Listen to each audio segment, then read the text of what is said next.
The Rambert Dance Company are visiting Langford Primary School in West London as research for the new performance they are developing. Their new piece of contemporary dance follows the day in the life of a group of children, exploring childhood, play and creativity. At the moment we're making a piece called Seven for a Secret, Never to be Told. It is based on an opera by Ravel called L'Enfant et les sortilèges. And we've made the whole cast of dancers children. This is much more about play.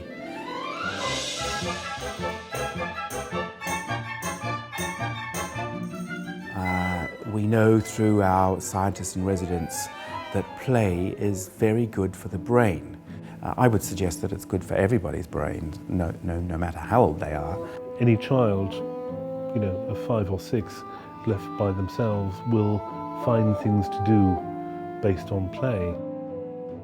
Playing is a way of being able to explore the world, to discover new things, and sometimes, but not always, in protective ways. So you can pretend to have a fight and therefore hopefully not end up doing too much damage.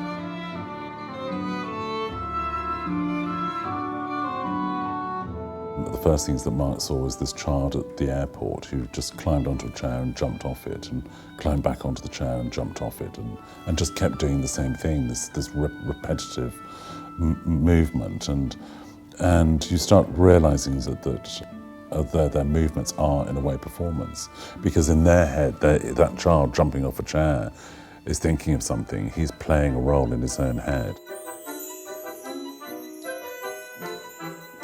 Especially with young children, just moves from one thing to the next. They can spend 4 hours just playing with one toy, or they can spend a minute like, I don't want that one today.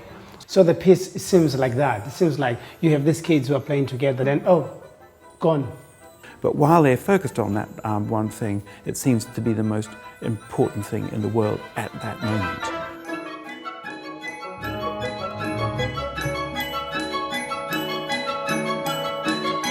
But I think the funny side of it is to actually try and experiment, like being a child. Like when he says to do certain things inside, you think, God, it feels really odd and strange. And especially when you can see yourself in the mirror. Oh, yeah. These are very natural movements that all little children make. It's part of their natural biological repertoire. And yet, of course, getting an adult to make those movements is actually incredibly difficult. So to go back to that place, it's like, oh, I forgot how it's like.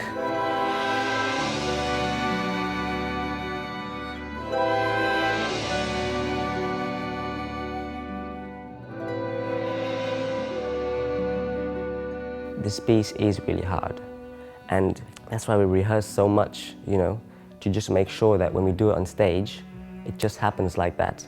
Because once you're on stage and the musicians are playing, and you dancing, and you're thinking about what you're doing, you kind of disconnect to the energy of the moment that's happening.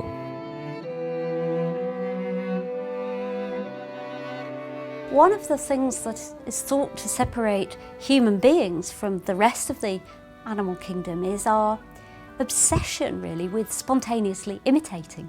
So if you stick your tongue out to a little baby, they'll stick their tongue straight back at you, just cause, no real reason why. Children love to copy, and when they're sick of that, they start making up their own stuff.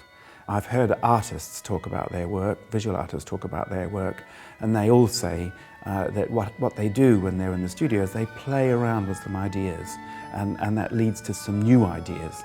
So it seemed to me that there was a fantastic parallel between children playing and artists playing and people inventing new things by playing.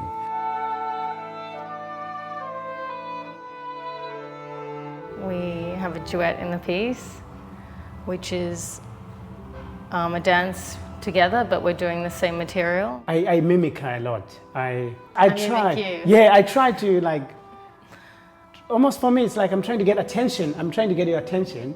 And she gives it and then she takes it away. And there's this kind of playfulness with it. I wanted to take these ideas to do with children's behaviour and make something beautiful and poetic. We've been working with a composer called Stephen McNeff, who is writing a whole new score, basing it on the music of L'Enfant et les sortilèges. It's tuneful, it rises and falls, it's evocative.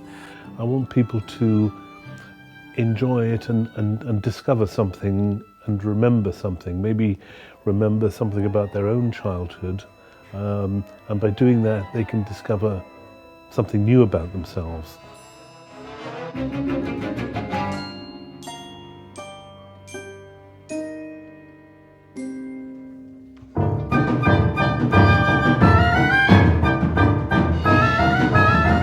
The one thing that we all have in common is that we were all kids once.